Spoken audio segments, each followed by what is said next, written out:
मित्रांनो, सर्वजण कसे आहात? सर्व काही छान चाललंय ना? नक्कीच सर्व काही छान असेल. आज आम्ही सर्व सहल क्रमांक 4 साठी निघालो आहोत. माझ्यासोबत आहेत चंद्रकांत लोडासर, लिमकर साहेब, विशाल मस्के, संजय परदेशी, कुणाल बडेकर आणि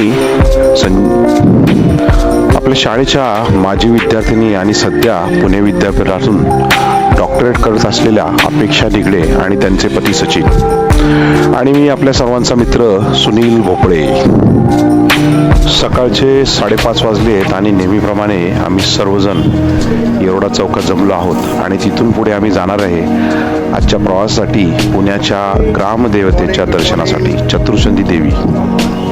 साधारण सकाळचे 6 वाजले आहेत आणि आम्ही सर्वजण चतुर्शृंगी देवीच्या पायथ्याशी येऊन पोचलो आहे. येवाना मंदिराचे दरवाजे उघडलेले असतील असं आम्हाला वाटलं, पण इथं आल्यानंतर कळलं की मंदिराचे दरवाजे 6:30 वाजता उघडतात. आमच्यासारखेच अनेक भाविक मंदिराचे दरवाजे उघडून दर्शनासाठी वाट बघत आहेत. ज्या पद्धतीने एवढ्या सकाळी गर्दी दिसतीये त्या पद्धतीने मंदिर व्यवस्थापकाने किंवा प्रशासकांनी मंदिर थोडंसं लवकर उघडलं तर सर्वांसाठीच किंवा सर्व भाविकांसाठी छान होईल आणि सर्वांना दिवसाची सुरुवात देवीच्या दर्शनाने लवकर सुरू करता येऊ शकेल. 20-25 मिनिटं साधारणपणे आम्ही मंदिराच्या पायथ्याशी काही लोकांबरोबर बोलण्यात घालवली आणि आम्हाला खाली जी काही मंदिराच्या पायथ्याशी असलेली अस्वच्छता आणि कचरा पडलेला दिसला आणि कुठेतरी ही गोष्ट आम्ही मंदिर व्यवस्थापनाच्या लक्षात आणून देण्याची किंवा त्यांना तशी सूचना करण्याचा आम्ही विचार केला आणि त्या पद्धतीने आम्ही त्यांना योग्य ती सूचना देऊ आणि तिथे स्वच्छता ठेवण्यासाठी, तसेच जर शक्य असेल तर मंदिराचे जे दरवाजे सकाळी 6:30ला उघडतील त्याच्याऐवजी साधारण 5:30च्या दरम्यान उघडले तर जास्त योग्य होईल अशी आम्ही सूचना करणार आहोत. चला तर आता 6:30 वाजले आहेत आणि चतुर्शृंगी देवीचे मंदिराचे दरवाजे ओपन झाले आहेत आणि आपण सर्व आता चतुर्शृंगी देवीच्या मंदिराकडे जाणार आहोत. तर या मंदिराचं वैशिष्ट्य असं आहे, चतुर्शृंगी म्हणजे 4 शिखरांमध्ये वसलेले हे मंदिर आहे. या मंदिराला साधारणपणे 100 पायऱ्या आहेत. हे मंदिर पेशवेकालीन असून पेशव्यांचे सावकार दुर्लभ शेठ महाजन यांना देवीने स्वप्नात येऊन दर्शन दिलं होतं. दुर्लभ शेठ हे पेशव्यांचे सावकार आणि सप्तशृंगी देवीचे भक्त, पण त्यांना आजारपणामुळे आणि वयोमानामुळे नाशिकला नियमित जाणे शक्य नव्हते. म्हणून देवीने त्यांना सांगितलं की मी इथेच प्रकट होईल. यानंतर या टेकडीवर उत्खनन केल्यावर देवीची मूर्ती सापडली आणि इथेच मंदिराची स्थापनाही झाली. चतुर्शृंगी देवी ही पुण्याची ग्रामदेवता मानली जाते. मंदिराला 100 पायऱ्या आहेत साधारणपणे आणि साधारणतः 18व्या शतकामध्ये पेशवेकालीन हे मंदिर आहे. पेशव्यांकडे दुर्लभ शेठ महाजन म्हणून होते. त्यांना सप्तशृंगी देवीला काही आजारपणामुळे वयामुळे जाता येत नव्हतं. तर देवी त्यांना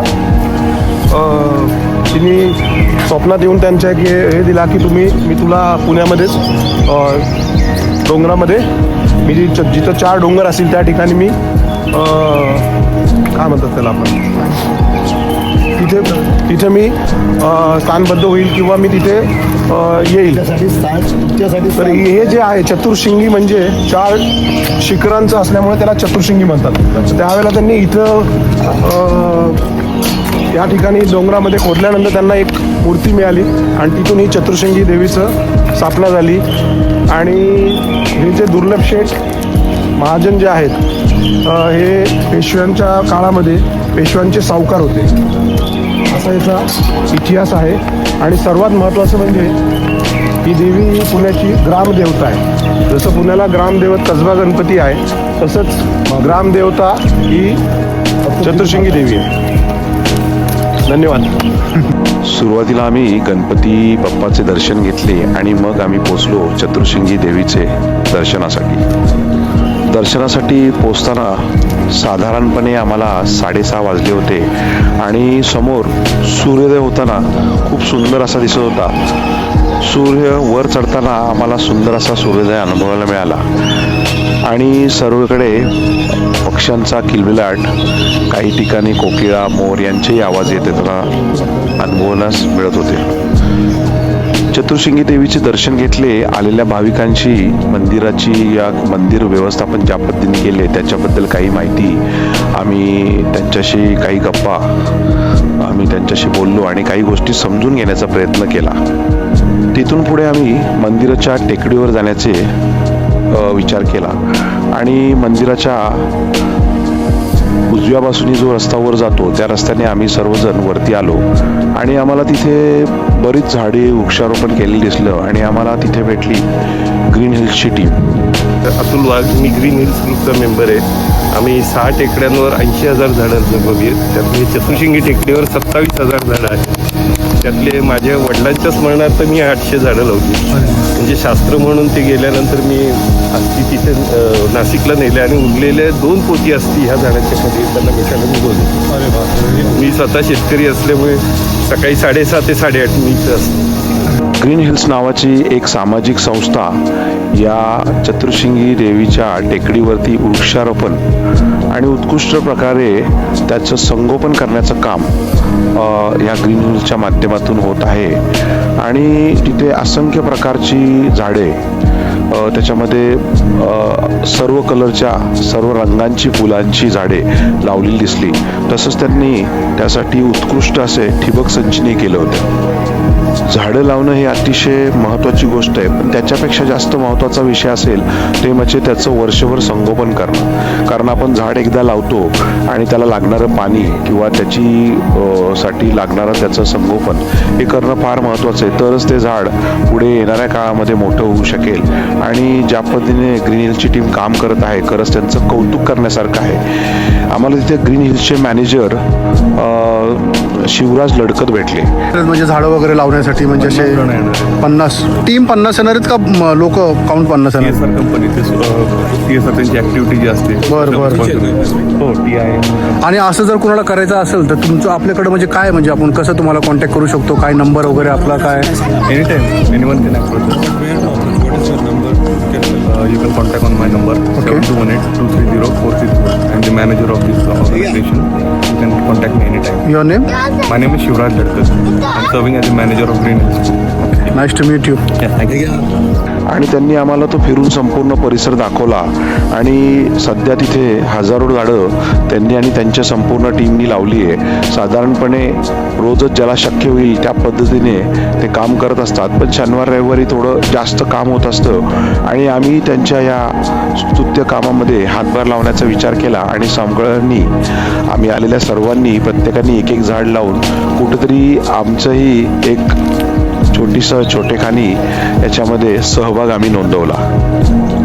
झाड लावलं, झाडासाठी पाणी आणि एक सर्वांनी मिळून प्रार्थना केली की हे झाड मोठं होऊ दे, वाढू दे आणि पुढच्या वेळेला जेव्हा येऊ आम्ही त्यावेळेला हे झाडाचं चांगलं स्वरूप झालेलं आम्हाला नक्कीच पाहायला मिळेल.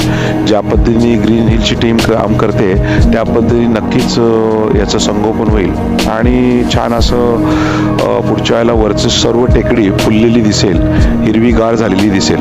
आपल्या देशातील प्रत्येक माणसाने एक झाड जरी लावलं ना, एक झाड वर्षात, तरी 140 करोड झाडं लागू शकतात.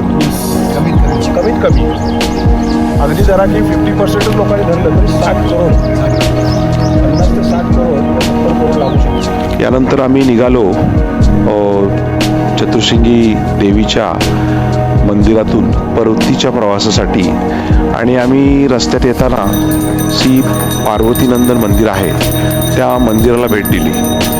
हे मंदिर माहितीप्रमाणे इतिहासानुसार जिजाऊ माता साहेबांच्या काळातील संबंधित मंदिर मानले जाते. जिजाऊ मासाहेबांनी या मंदिराचा जीर्णोद्धार केला होता आणि नंतर पेशव्यांच्या काळात याच्यामध्ये सुधारणा करण्यात आली होती. अतिशय सुंदर असे गणपतीचं मंदिर आणि या गणपतीची अशी ओळख आहे की हा गणपती नवसाला पावणारा म्हणून ओळखला जातो. या मंदिराची ओळख स्वातंत्र्य काळात सुद्धा आहे. टिळक नियमितप्रमाणे नियमितपणे या मंदिरात येत असत. तसेच स्वातंत्र्योत्तर काळात चाफेकर बंधूंनी राडच्या हत्येचा कट याच परिसरात रचला होता, अशी एक ऐतिहासिक नोंद आहे. यानंतर आम्ही सर्व निघालो आमच्या प्रमुख आजच्या प्रवासाच्या शेवटाकडे, ते म्हणजे सावित्रीबाई फुले पुणे विद्यापीठ. आजच्या या सावित्रीबाई फुले पुणे विद्यापीठाची संपूर्ण माहिती आपल्या शाळेच्या माजी विद्यार्थिनी आणि सध्या डॉक्टरेट करत असलेल्या अपेक्षा निगडे यांनी ही सर्व माहिती देण्याचा आम्हाला पुढाकार घेतला आणि त्यांनी आम्हाला संपूर्ण सावित्रीबाई फुले युनिव्हर्सिटी फिरून त्याच्यातील प्रमुख जी ठिकाणं आहेत किंवा प्रमुख दालनं आहेत त्याची संपूर्ण माहिती आम्हाला त्यांनी इत्थंभूतपणे दिली. पुणे हे देशातील शिक्षणाचं माहेरघर आणि साधारणपणे पुणे युनिव्हर्सिटीतील जी प्रमुख वास्तू आहे ही 1864 मध्ये ब्रिटिश काळात बांधलेली आणि त्यावेळेला ब्रिटिशांचे गव्हर्नर सर बार्टल फ्रेयर यांच्यासाठी बांधली गेली होती. पुढे आपला देश स्वतंत्र झाला आणि 1949 मध्ये यामध्ये पुणे विद्यापीठाची स्थापना झाली आणि इथे जी क्लॉक टॉवर ची भव्य इमारत आहे तिथे आज पुणे विद्यापीठाचे व्हाईस चान्सलर आहेत, त्यांचं कार्यालय याच इमारतीमध्ये आहे. पुणे विद्यापीठाची माहिती सांगायची म्हणजे याला ऑक्सफर्ड ऑफ ईस्ट म्हटलं जातं आणि देशामध्ये ज्या प्रमुख विद्यापीठ आहेत त्यामध्ये सावित्रीबाई फुले विद्यापीठाचा नंबर लागतो आणि आज या विद्यापीठामध्ये साधारण 1500 पेक्षा जास्त अभ्यासक्रम शिकण्यासाठी उपलब्ध आहे. इथे देशातून विदेशातून मुलं वेगवेगळ्या प्रकारचं शिक्षण घेण्यासाठी येत असतात आणि याच्या अंतर्गत शेकडो महाविद्यालये येतात. साधारणपणे पुणे विद्यापीठाचं संपूर्ण परिसर जो आहे अतिशय सुंदर, शांत, हिरवीगार झाडी आणि साधारण हा संपूर्ण परिसर 400 एकरामध्ये पसरलेला आहे. आम्ही सर्वजण बऱ्याच वेळ इथे संपूर्ण परिसर पाहण्यात आम्ही घालवला आणि काही क्षण आम्ही आमच्या कॅमेरा या व्हिडिओच्या माध्यमातून आपल्या सर्वांसाठी गोळा केले आणि तिथं आलेल्या बऱ्याच लोकांशी आम्ही हसत खेळत गप्पाही मारल्या.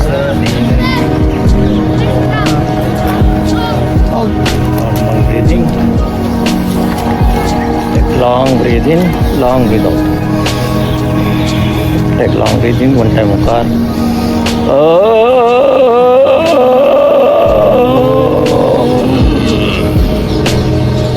Last prayer. Omkaram bindu samyuktam nityam dhyayanti yogina kamadam mokshadam chaiva Omkaraya namo namah Omkaraya namo namah Omkaraya namo namah Om Shanti Shanti. Mind straight. Flopping. Both hands on shoulder. Thumb on shoulder. Take flopping. Take long breathing. उद्या येऊ. आणि मला गाडी चला long breath in.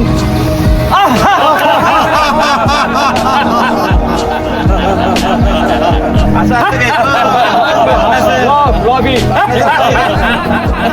Long breath in.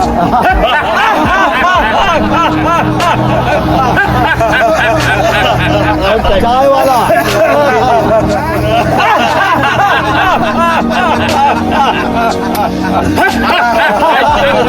Flying in the sky काय म्हणलं तुम्ही म्हणा ना.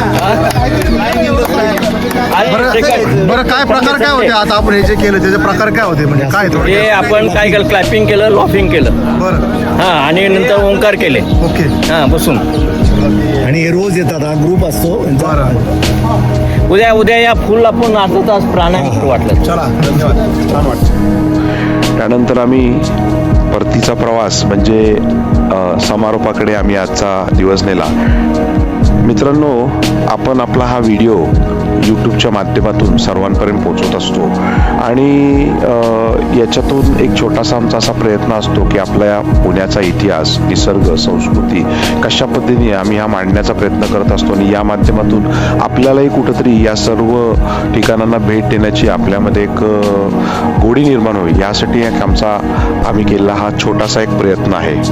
तुम्हाला आमचा हा प्रवास आवडला असेल तर नक्कीच लाईक करा, शेअर करा, सबस्क्राईब करा आणि लवकरच भेटू पुढच्या सहलीत. धन्यवाद.